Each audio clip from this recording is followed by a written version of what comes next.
Muchos de los inversores más brillantes del mundo son a su vez personas altamente carismáticas y reconocidas. Tenemos a Ray Dalio, tenemos a Warren Buffett, tenemos a personas que además de ilustrarnos a todos con su conocimiento, participan en entrevistas, debates, foros y son muy, pero que muy famosas. Pero existe un inversor que seguramente ni tú conozcas ni nadie de tu círculo, y no te voy a mentir, yo hace muy poquito tiempo que también lo conozco, que pasa muy pero que muy desapercibido, gestiona miles de millones de dólares y tiene una enseñanza que si la sabes interiorizar y aplicar, vas a sobrepasar al 99% de la población general. Esta persona se llama Li Lu.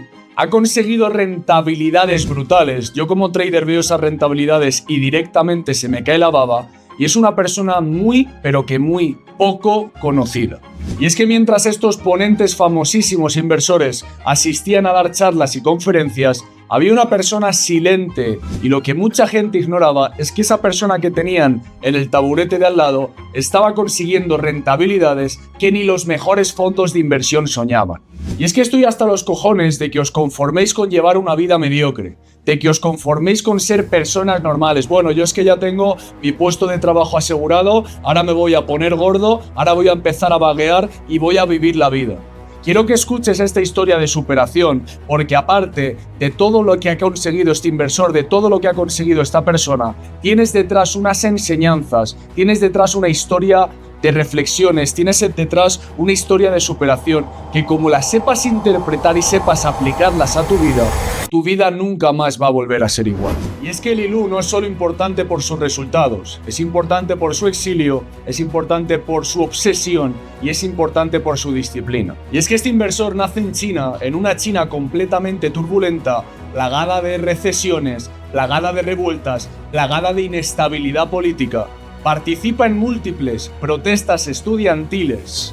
Se tiene que exiliar del país, tiene que emigrar a Estados Unidos, donde conoce la historia de Warren Buffett prácticamente por accidente, y una vez llega a este país construye la mejor historia jamás escrita. Y es que estoy seguro de que, aunque no seas un experto en historia, seguro que te suena que más o menos cuando nació Li Lu en el año 1966, estaba una persona muy pero que muy conocida, que es Mao Zedong, eliminando todos los últimos resquicios del capitalismo latente que quedaba en China en aquellos tiempos. Y es que aquella generación creció en un absoluto autoritarismo, pobreza, inestabilidad, incertidumbre, y gobernados con un martillo de hierro que prácticamente ejercitaba y ejecutaba una represión brutal con cualquier pensamiento opuesto al del régimen. Y es que cuando Li Lu tenía 10 años, en el año 1976, justo cuando empezaba a haber brotes verdes porque había sido la muerte de Mao, de repente hubo un terremoto devastador donde murieron cientos de miles de personas. Y en ese preciso momento empezó un giro dramático que vas a entender a continuación.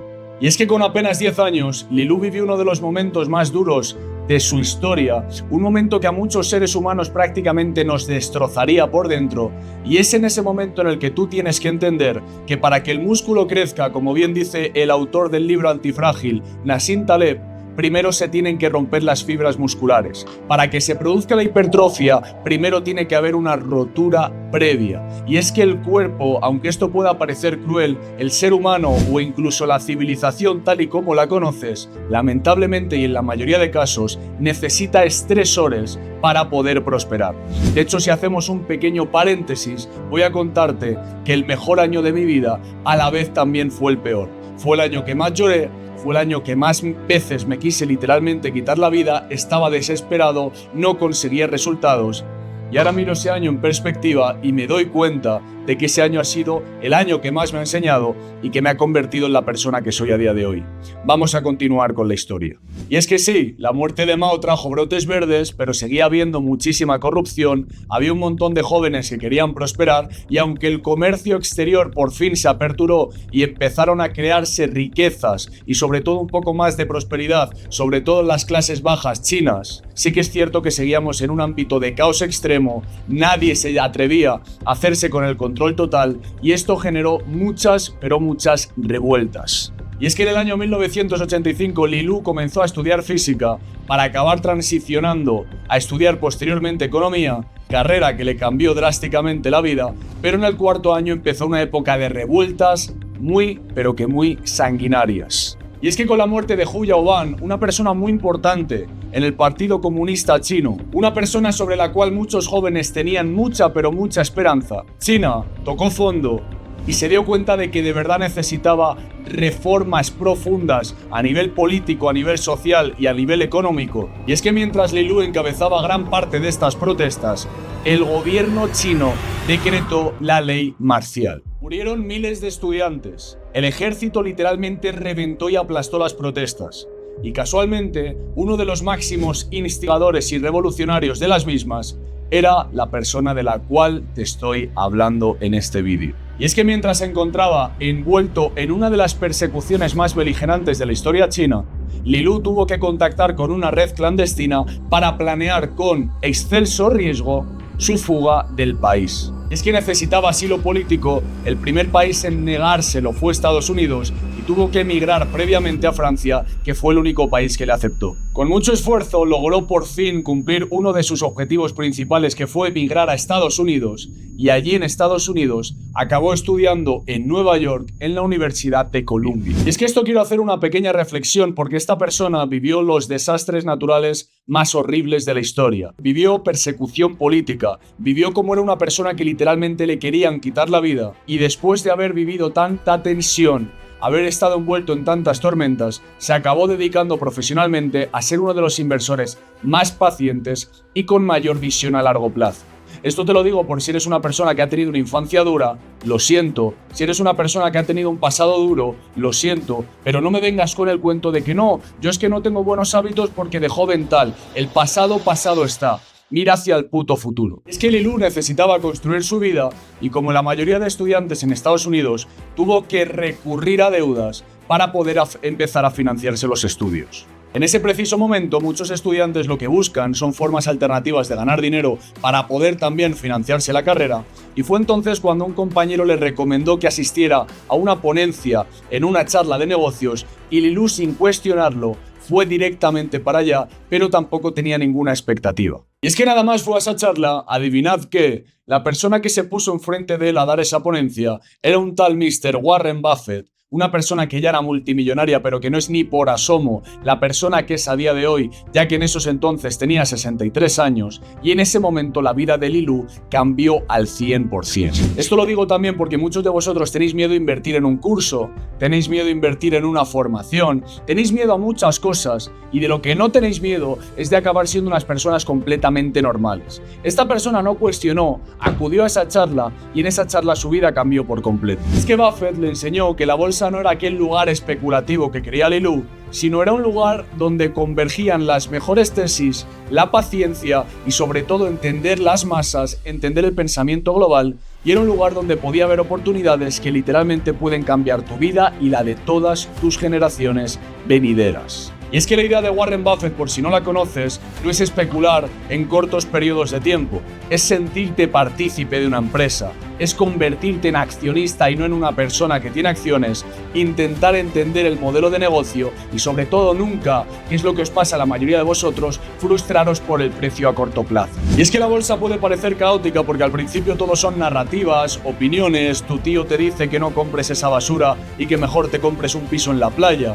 Pero cuando eliminas todo el ruido y empiezas a pensar con una visión túnel a largo plazo, se convierte en uno de los mecanismos más rentables de la jodida historia. Y es que aunque una acción cueste $10 y el precio objetivo sea de 1000, la teoría de Warren Buffett dice que el tiempo y sobre todo la paciencia harán que en algún momento el precio y el valor de una empresa tiendan a converger en un mismo punto. Y Warren Buffett justo dice lo que te estoy comentando a continuación, y es el mecanismo de intentar discernir qué empresa vale, por ejemplo, $10 y qué empresa puede llegar a valer 100 y aprovecharte de ese gap. Es que Benjamin Graham, el socio de Warren Buffett, decía una frase que a mí personalmente me encanta, y es que a corto plazo gana la opinión y a largo plazo pasa la realidad económica. Y otra frase que te voy a decir yo que me gusta muchísimo también de Warren Buffett es que la bolsa es el mecanismo en el cual los pacientes reciben el dinero de los impacientes. Es que lo que dice Warren Buffett es que tienes que intentar predecir el valor intrínseco de una empresa. ¿Qué es el valor intrínseco de una empresa? ese valor y esa percepción global que puede tener esa empresa en un futuro y saber detectarlo diferenciándolo del momento y del precio actual. Y es que esto a Li Lu le fascinó porque ya dejó de percibir la bolsa como algo especulativo, tal y como te he dicho hace unos minutos, y empezó a entenderlo como un mecanismo asimétrico, como un mecanismo de oportunidad y como un mecanismo donde literalmente puedes entender muchas variables y aprovecharte de la mayoría. Y es que ahora mismo todo el mundo está pensando en Nvidia, todo el mundo está pensando en SpaceX, todo el mundo está pensando en Anthropic, la empresa de Claude, todo el mundo está pensando en OpenAI, que es la empresa de ChatGPT, y lo que tú tienes que hacer es detectar cuál va a ser el siguiente Anthropic, cuál va a ser el siguiente SpaceX. Si estás mirando donde está mirando la mayoría, permíteme decirte que ahí no hay ni una puta oportunidad de mierda. No, es que yo no puedo invertir porque no tengo dinero.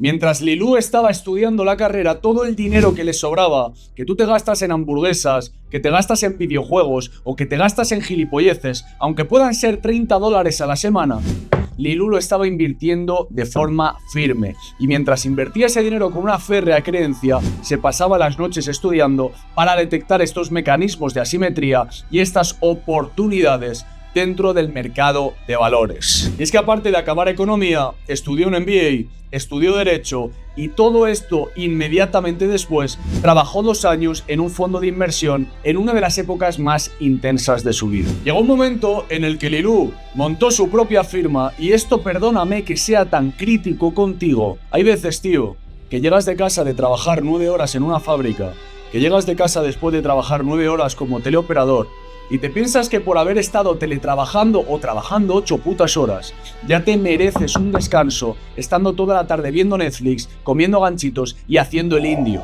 Esta persona, aparte de exiliarse de un país devastado, estudió 2 carreras, se sacó un MBA y mientras hacía todo esto, trabajaba para poder invertir en bolsa, pagar sus préstamos y ser una persona de provecho. Y es que cuando ya parecía que la vida le había golpeado mucho, formó en el año 1998 Himalaya Capital, una firma que además tuvo que convivir con uno de los momentos de más tensión geopolítica en Asia. Y es que la crisis comenzó en Tailandia, varias divisas rompieron su paridad con el dólar, la economía de muchos países se fue a tomar por culo y fue en este preciso momento en el cual Asia, a finales de siglo, sufrió una de sus mayores crisis económicas. Y es que cayeron empresas, buenas y malas, cayeron las bolsas, cayó el real estate, cayeron divisas, cayó absolutamente todo. Pero es que para un value investor, para una persona que invierte en valor, que es lo que hace Li Lu, lo que hace Warren Buffett y lo que hacen personas como Ray Dalio también,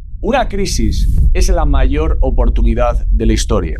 Yo siempre cuento un ejemplo de un inversor que vive en Estados Unidos que en plena época de la pandemia, cuando cayeron las aerolíneas, cuando cayeron todas las empresas del sector servicios, aunque su tesis te pueda parecer una gilipollez, esta persona tenía $1 millón ahorrados. Vio que empresas hoteleras, empresas que transportaban a pasajeros, pero seguían haciendo vuelos ya no solo comerciales, sino vuelos de mercancías, estaban prácticamente un 70, 80, 90% lejos de su valor. Y él tuvo un pensamiento que a ti te puede parecer una estupidez, pero fue súper acertado, y dijo: no creo que empresas como Iberia quiebren, no creo que empresas como Airbus quiebren, no creo que empresas como Amazon quiebren, y compró con 2 cojones $1 millón en uno de los peores momentos, que fue justo cuando se decretó la pandemia mundial, y esta persona en menos de 5 meses había hecho más de 5 millones de beneficio.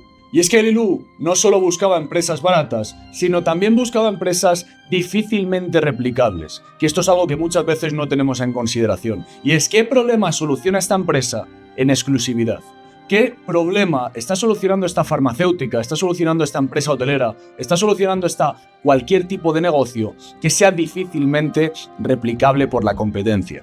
Y es que esto se determina o se llama foso económico. Cuando una empresa tiene un buen foso económico, es que es una empresa que, aparte de tener costes bajos, dar rentabilidades, tener buenos empleados o cualquier tipo de métrica o variable que quieras ver en los resultados anuales que publican, aparte de eso, sabe cómo proteger su I+D. Sabe cómo ser difícilmente replicable y tiene algo que lo hace único en su sector. Y es que al final hay millones de empresas de zapatillas, pero por ejemplo te puedes ir al caso de Nike. Nike tiene historia, tiene reputación, tiene a los mejores deportistas del puto mundo trabajando y colaborando con él. Tiene deseo de las masas de tener unos Nike en sus pies. Al final eso es lo que separa una empresa exitosa de una que acaba falleciendo. Y es que no basta que una empresa sea buena hoy, tu tesis tiene que ir un poco más allá y decir, vale, ¿por qué esta empresa va a seguir viva dentro de 10 años? Y es que una cosa que distinguía a Li Lu era que estudiaba cada empresa de forma completamente aislada. En un sector importan los costes, en otro importa la reputación, en otro importan los clientes, en otro importa la junta directiva. Y esto era algo que Li Lu hacía muy bien. Estudiaba muy bien las narrativas, pero sabía diferenciar entre el sector en el cual se encontraba esta empresa. Y es que al final, por muy buenas políticas que tome una empresa como IAG, una empresa de aerolíneas como Airbus, es muy difícil que una empresa así sufra una crisis reputacional. En cambio, por poner un ejemplo muy básico, una marca con un mal spot publicitario se puede ir literalmente a tomar por culo. Y es muy importante que también sepas que no todas las empresas no solo no se analizan igual, sino que viven momentos distintos, y es por eso que tienes que aprender value investing, pero sobre todo te tienes que especializar en los nichos dentro de cada mercado y dentro de cada bolsa de valores. Y es que Li Lu dice que primero tienes que ser generalista y luego convertirte en especialista. Al principio lo que tienes que tener es una gran curiosidad y estudiar todo de forma muy amplia. Tienes que empezar siendo una linterna para luego convertirte en un jodido láser. Y es que tienes que tener amplitud para encontrar oportunidades y luego ser muy selectivo y perfeccionista para detectar esta asimetría de la cual hablábamos antes y sobre todo tomar decisiones serias. Y es que volviendo a Himalaya Capital, en el primer año Li Lu tuvo unas pérdidas de un 19%, que si no lo sabes eso en un fondo de inversión es una completa locura y muchas personas ya lo daban por muerto. Pero hizo una cosa muy buena y es no tomar decisiones en caliente, y es aguantar la volatilidad. Y es que si yo te digo, sí, es que Amazon hace unos años costaba $3 y luego llegó a costar 3.000, tú dices, coño, de puta madre, ha hecho un por mil la empresa. Pero lo que tú no ves es que pasó de estar de $3 a 10. De 10 bajó otra vez a 3. Y es en esos momentos de volatilidad en los que te acojonas, vendes la empresa y empiezas a hacer el síndrome del objeto brillante. Compro otra, compro otra, compro otra y compro otra. Y al final estás tan cegado que lo que no haces es exactamente lo que hacía Li Lu, que es mandar el ruido a tomar por culo y centrarte en las variables que puedes dominar. Y es que si tú ahora mismo compras $100.000 en Bitcoin, me lo estoy inventando, y pasa de 50.000 a 30.000, estoy seguro de que tú te acojonas. Y lo que dice Li Lu es que lo malo no es la volatilidad, lo malo es perder de forma permanente, y que precisamente cuando hay este tipo de caídas, la tesis de la empresa sigue siendo la misma. Voy a invertir en Apple. Voy a comprar $1 millón en Apple. Vaya, hay una guerra y China invade Taiwán. Las acciones de Apple caen un 50%. ¿Ha cambiado algo Apple? ¿O es únicamente una coyuntura económica que está afectando a nivel circunstancial el precio y no el valor de una empresa? Y es que al final tienes que ser como un tiburón y cuando huelas sangre, salir a cazar. Y aunque esto te pueda parecer muy básico, es la forma más rentable de ganar dinero en los mercados. Y es que el problema con los clientes fue una cosa que casi le cuesta la rentabilidad a Li Lu. Muchas veces a mí me dicen, oye Miguel, ¿te puedo dar dinero para que me lo inviertas? Y mi respuesta es literalmente, toma, este dedo que estoy enseñando a pantalla. ¿Por qué? Porque la mayoría de inversores sois unos cagaprisas. Y Li Lu le pasó exactamente igual, y es que con tantas caídas, muchos inversores que formaban parte de su fondo empezaron a retirar las ganancias y pusieron el estatus de la firma en juego. Quiero que entiendas esto. Es muy importante que si inviertes tu capital, te calles. Si inviertes dinero de las personas externas, como pueda ser tu madre, tu hermano, tu hijo o quien narices sea, tienes que dejarle claro que acepte la volatilidad. Que si hace una inversión, que esto es algo que no queréis escuchar, pero que yo estoy aquí para decíroslo, mínimo penséis a 5 años. Que todo el mundo quiere ser millonario mañana y adivinad qué. Quien piensa así no se hace rico nunca. Y es que Charlie Munger le cambió prácticamente la visión a Li Lu porque le explicó que cuando tú abres un fondo lo que tienes que hacer es cerrar la puerta a inversores nuevos. Tienes que trabajar con clientes de verdad que sepan mantener la volatilidad, tienes que trabajar con grandes fortunas. Y Li Lu pasó de una época de frustración, de pensar que la mayoría de clientes suyos se le querían ir por no saber aguantar la volatilidad, a trabajar con dinero inteligente, a trabajar con personas con más experiencia, a cerrar el fondo a clientes nuevos que aunque a día de hoy te paguen, van a suponer un problema para tu empresa, y rediseñaron una nueva estructura para el fondo. Y es que esto te permite evitar tomar decisiones forzosas, evitar estar discutiendo con inútiles y te permite coger ese dinero y trabajar con paciencia, cogerte tu café, estar meses de pico pala estudiando los mejores proyectos y depositar en él cantidades ingentes sin tener que estar con nadie comiéndote la oreja. Y es que Munger acabó invirtiendo en Himalaya Capital y los resultados de este fondo, que nació en el año 1998, fueron extraordinarios. Y es que desde el año 1998 hasta el año 2010, crisis económica del 2008 incluida, pudo multiplicar su capital muchas veces y llegó a gestionar hasta 15.000 millones de dólares. Por si no te puedes imaginar ¿cuántos son 15.000 millones de dólares? Porque es una cifra en la cual yo tampoco estoy acostumbrado a visualizar. Voy a decirte que te imagines una cuenta de banco con 15.000 euros y que te llame el del banco y te diga, mira, te voy a pagar los 15.000 euros en monedas de 1 euro. Y tú digas, hostia, 15.000 euros en monedas de 1 euro es un huevo.